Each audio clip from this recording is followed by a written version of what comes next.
Muito bem, pessoal, então dando continuidade aqui ao estudo do poder de polícia, agora nós vamos comentar sobre os 3 atributos do poder de polícia. Já de cara vamos perceber que os 3 atributos do poder de polícia, eles podem ser memorizados por esse mnemônico aqui, ó, DAC. Legal? DAC, D de discricionariedade, bem, A de autoexecutoriedade e C de coercibilidade. Então lembre-se, né, os 3 atributos do poder de polícia DAC. Agora, nós vamos falar aqui destes atributos, né, que nada mais são do que características dos atos de polícia, características do poder de polícia, mas já vai aqui uma primeira observação, tá? Estes atributos, eles, né, apesar de serem considerados atributos pela doutrina majoritária, eles não estão presentes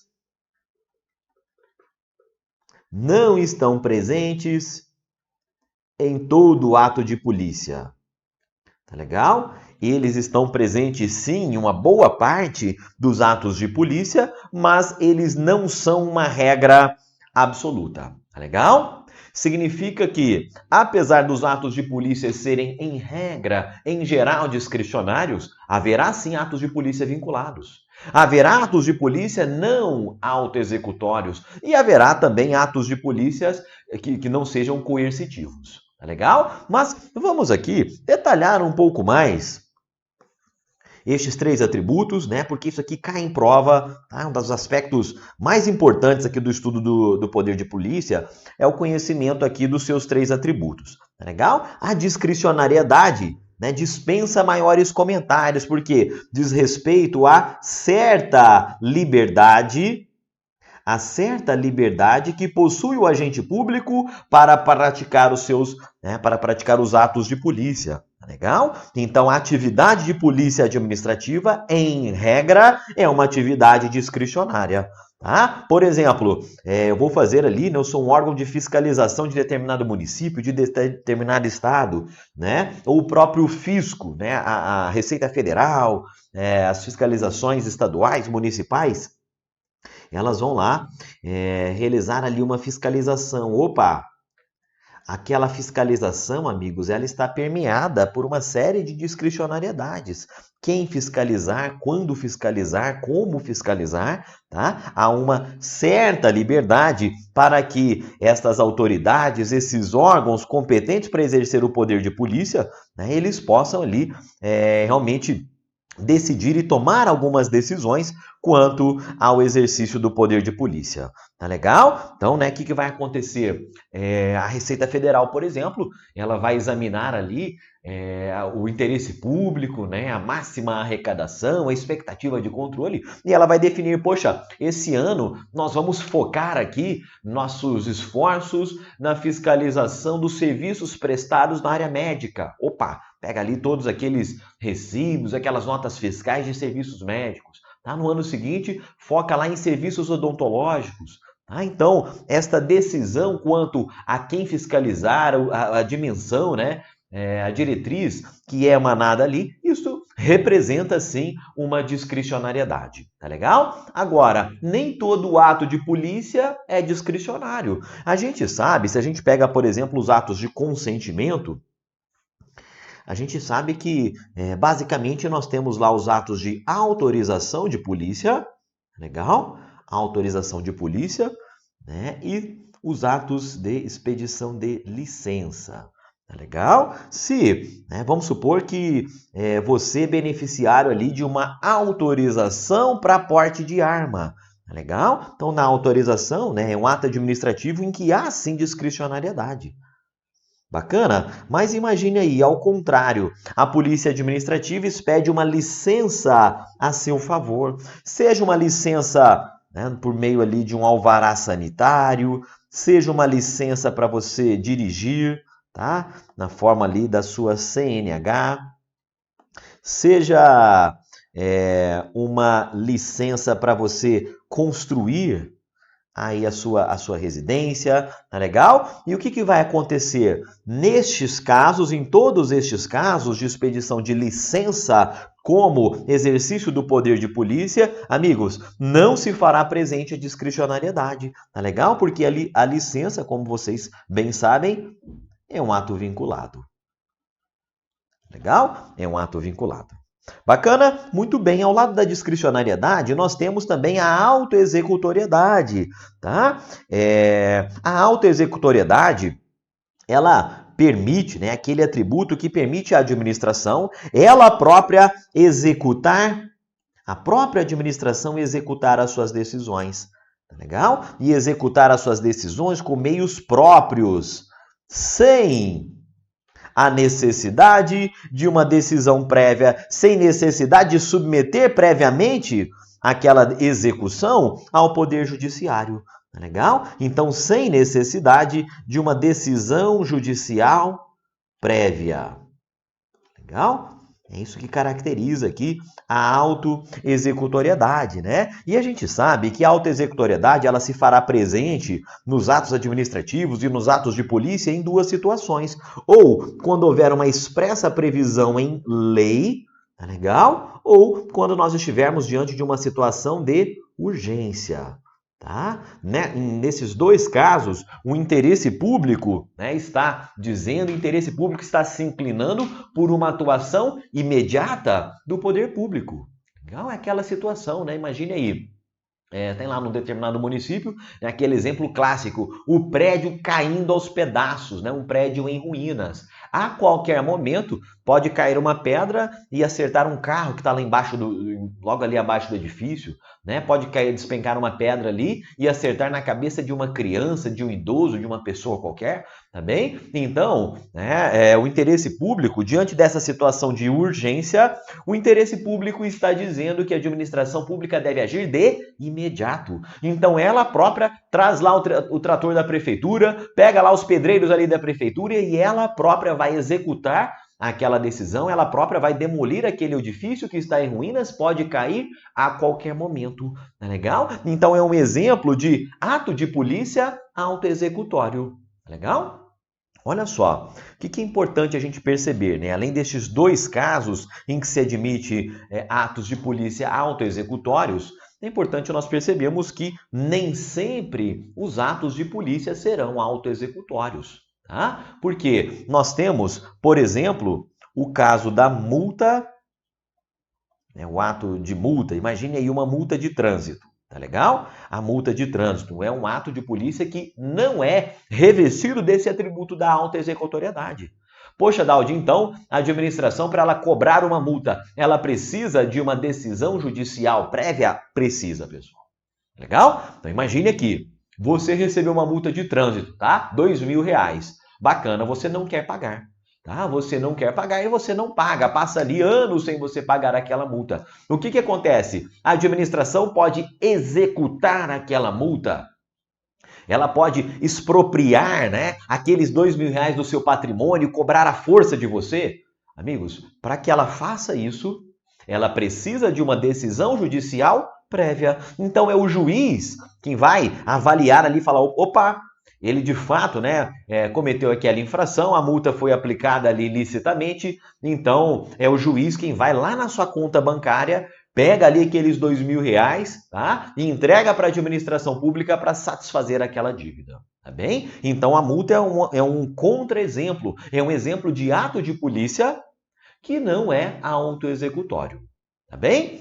E seguindo adiante aqui, é importante nós mencionarmos também o atributo da coercibilidade. Tá legal? Coercibilidade, né? E basicamente, os atos de polícia são coercitivos porque o conteúdo deles se impõe aos particulares de maneira unilateral, independentemente da concordância do destinatário, do interessado na prática daquele ato. Tá legal? Então, em regra, em geral, os atos de polícia são coercitivos. Significa que, mesmo se você não concordar com a multa, mesmo se você não concordar com a fiscalização que foi realizada ali sobre a sua empresa, opa, aquilo, o conteúdo, né, o objeto daquele ato de polícia vai lhe atingir.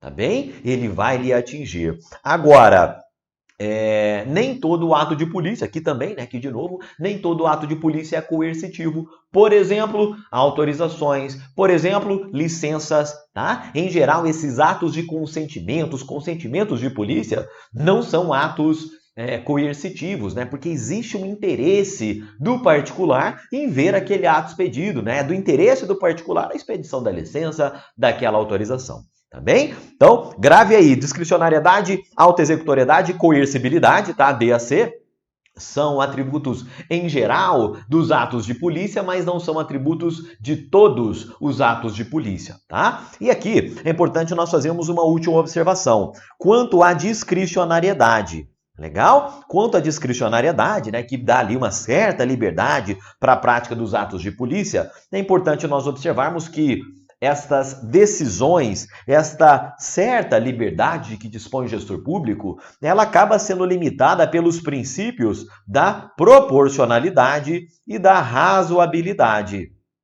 Legal? Então, mesmo que o gestor público, né, detenha ali certa liberdade para tomar as decisões quanto aos atos de polícia, ele não poderá praticar atos de polícia desproporcionais, desarrazoados. Tá bem? Ele deve fazer ali uma ponderação de meios e fins, né? Saber se de fato aquela intervenção ela se justifica, se ela realmente tem a capacidade de alcançar o objetivo, né, que ele pretende, tá? Então, há uma certa liberdade, né? Mas essa liberdade ela é limitada ali por vários parâmetros. Um destes parâmetros importantes consiste ali nos princípios da razoabilidade e da proporcionalidade que proíbe os excessos.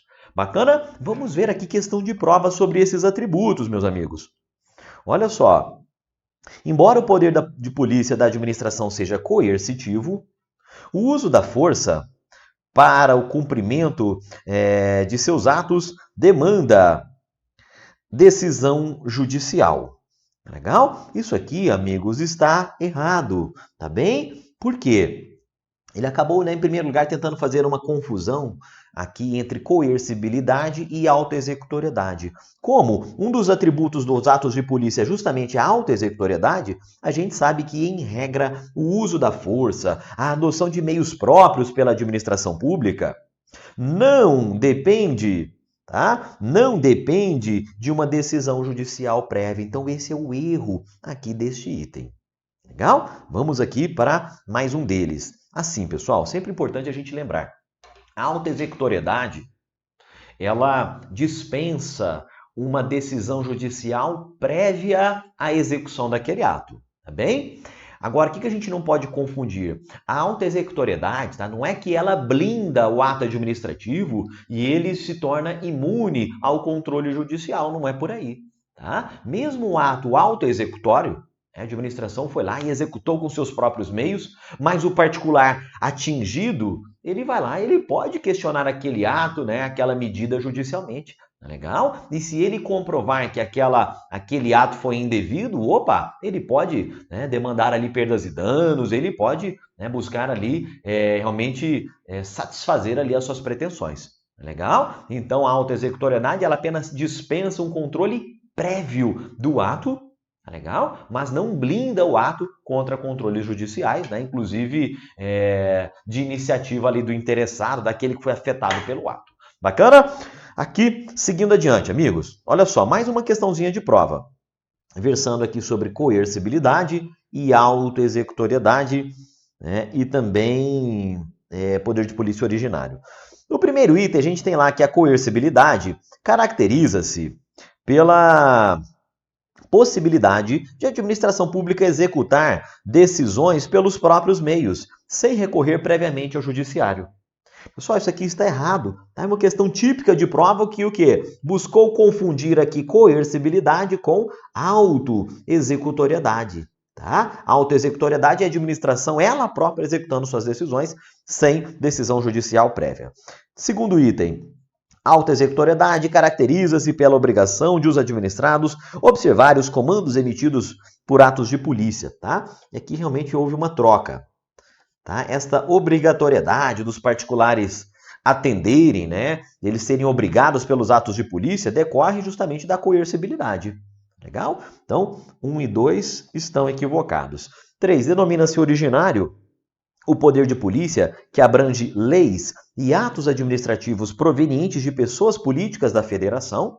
A gente vai detalhar isso mais à frente, mas eu já adianto que isso aqui está correto, tá bem? O poder de polícia originário é aquele que é exercido pela própria pessoa política, pelo próprio ente federativo, ou seja, pela União, pelos estados, pelo DF, pelos municípios. Tá legal? Se eu tiver ali, por exemplo, o poder de polícia sendo exercido por uma autarquia, aí ele deixa de ser originário e ele já passa a ser o poder de polícia derivado. Bacana? 4º item. O poder de polícia é discricionário, mas limitado por lei, né? Então, uma questão aqui que cobrou os 3 atributos do poder de polícia. Nesse último item, a discricionariedade, né? 3 e 4 estão corretos, então nosso gabarito está aqui na letra E. Bacana? Tudo certo até aqui, pessoal? Então, atributos, né? Lembrem-se, DAC, regra geral, não estão presentes em todos. E atenção para você não confundir aí auto-executoriedade com a coercibilidade. Bacaninha? Muito bem. Agora a gente vai avançar aqui, pessoal.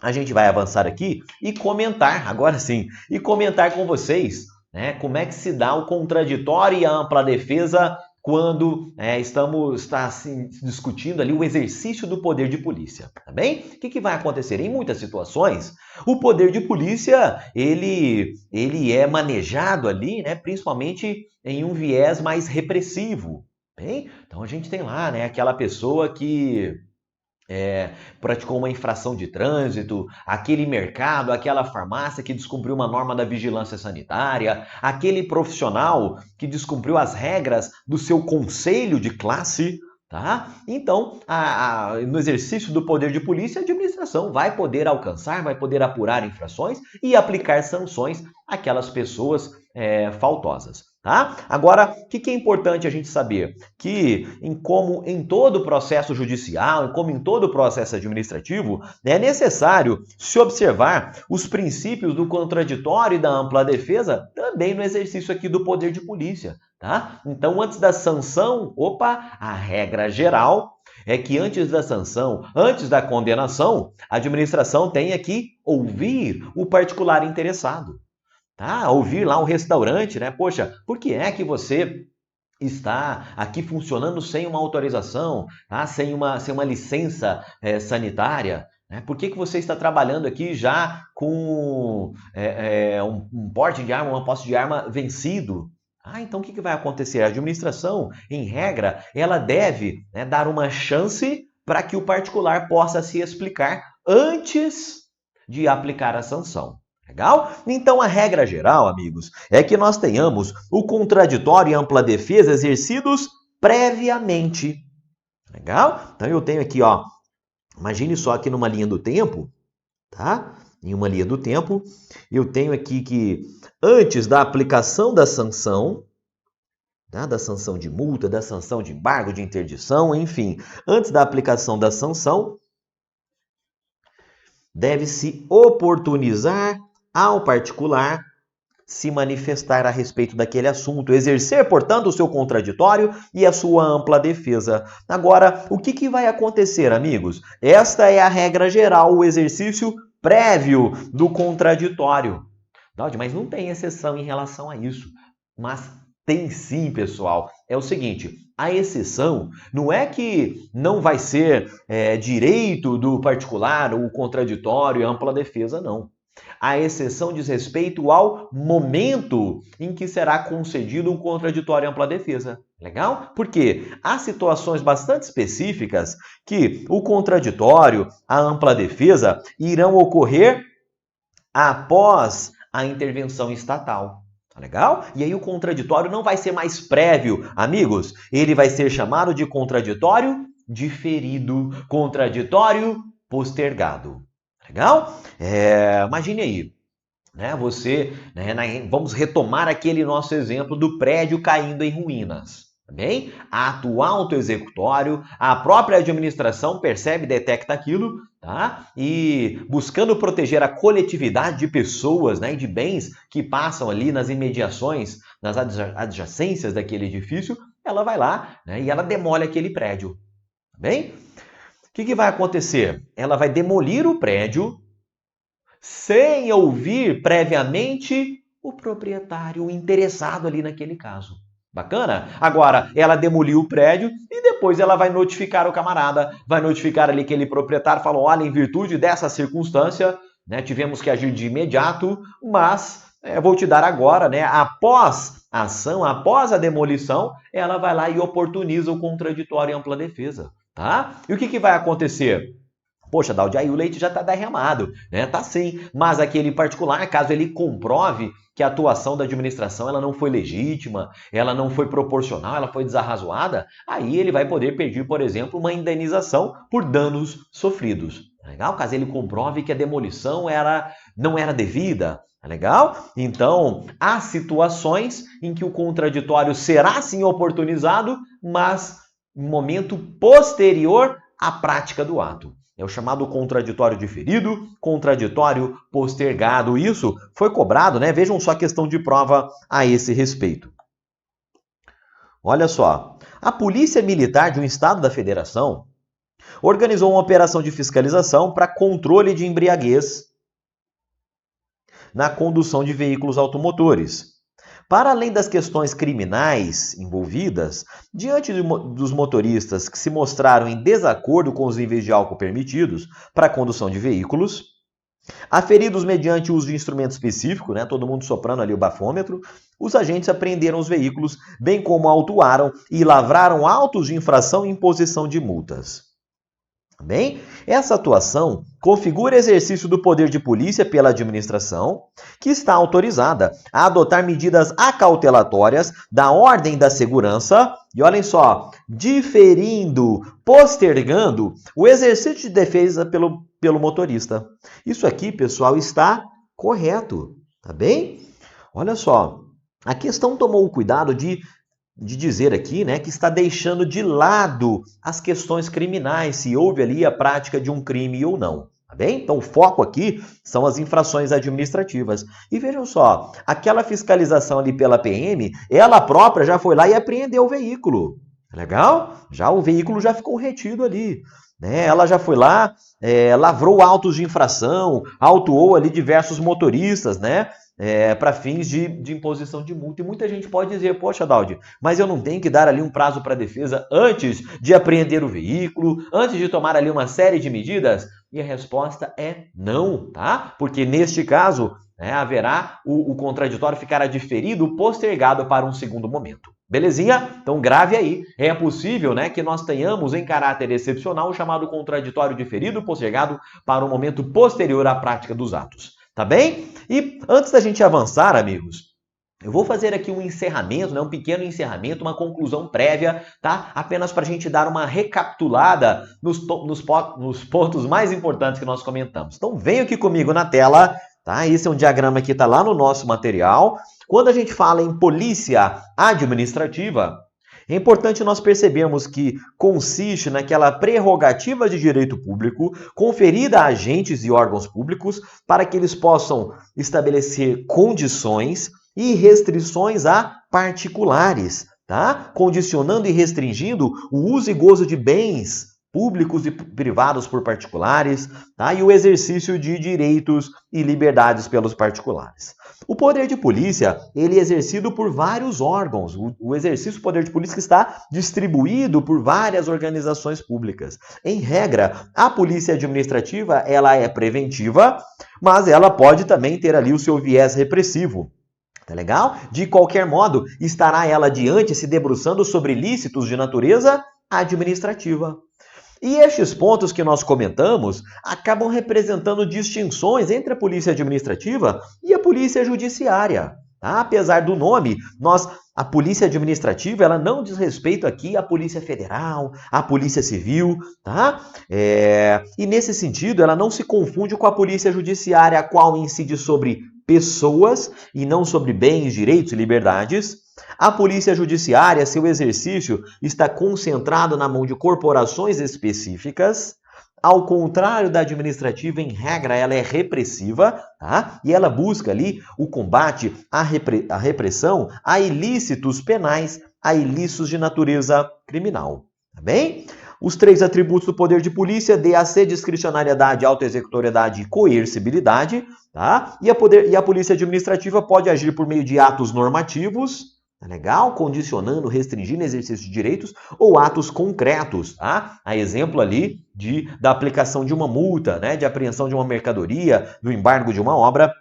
Pode atuar por meio de atos preventivos ou repressivos indistintamente. E com isso a gente encerra aqui este bloco aqui sobre o estudo do poder de polícia.